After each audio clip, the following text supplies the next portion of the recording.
right? So we're planning on doing that, and so I thought, let me just take a couple weeks, which is why we had Brother Greg Marks come last week. He's a great brother, isn't he? Always enjoy him coming. I love the guy. I mean, he's just an awesome guy. And so I had him come. And next week, we're going to get Brother Mike Winder. He's been here before, you know who he is. So he's coming to share next week, because I'm going to be gone all week in Canada. And this week, I asked Brother Sean, our own Brother Sean Machuga, to come. I said, the Sunday after Thanksgiving. Apparently, something went wrong there. I'm not sure what. Either they're sick, or are stuck in an ice storm between here and their house. I'm not sure. But that's okay, right? Because things don't always work out the way you think they're going to. So here's a couple ideas I have. Because as a family we've come together, and it's important for us to share together as a family. So one thing is, a lot of people seem to be having dreams lately, right? Steph had a dream, and it's very interesting what you said there this morning.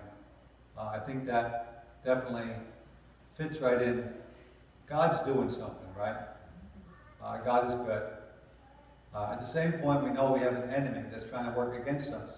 Is that fairly obvious to anybody? Okay? Trying to beat us into the ground, right? But God is greater. And so we're going to keep trusting God. But Shelley had a dream.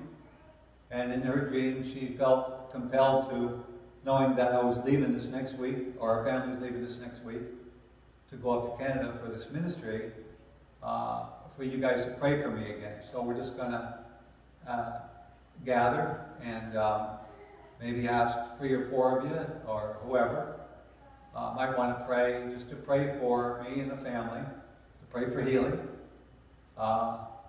Still trusting in God to do a miracle.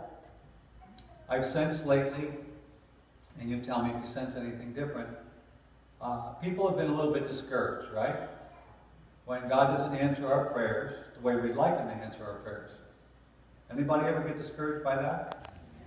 Okay, that could be a little discouraging, right? God doesn't answer our prayers the way we would prefer. But guess what? God's the boss, we're not, right? And so, all I know is when it's times like that, we have to be patient, continue to trust God, and hope and pray, and just lean on Him, right? So that's my message to us as a church.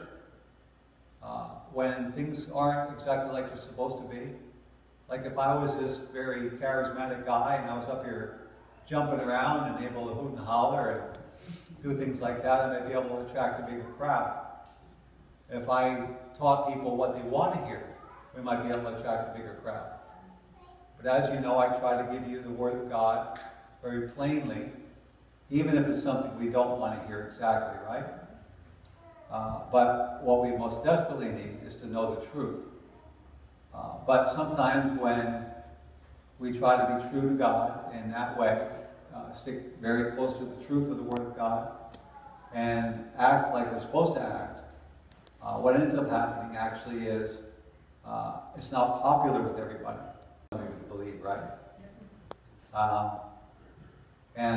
So as a church, there's going to be consequences. The important thing is God doesn't care, and that's why I think what Steph's dream was is significant, right?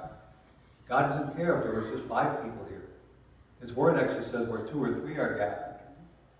Right? I believe we're heading into a season of the history of the world where things are shaking, if you haven't noticed. And so, whatever, let that not be you, right? So we are going to stay true and faithful to what we know God is trying to do. And so yeah, I thought, we'd have a prayer time, and then if there's anybody that would have another dream they want to tell us about, or a testimony, or a word of encouragement, I'd kind of like to hear Owen get up and share a few words, right? I told him about this ahead of time, right, Owen? Oh, did I forget? Owen, know, has been going up to Elam Bible Institute, learning lots of great stuff. He was telling me about the paper he's writing, about discipleship. Seriously cool. And so I thought it'd be good for him to get up just for a minute, maybe, Owen, and just tell people how you're doing up at school, and maybe how they can pray for you. But he's doing real well up there. We're really proud of him.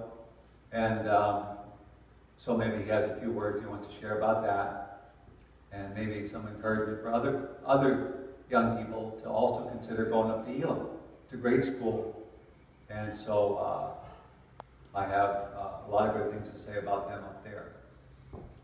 Okay, so do we want to do, here's the question. Do we want to do a prayer time first and then maybe have a couple words of testimony? Or do you want to do it the other way around?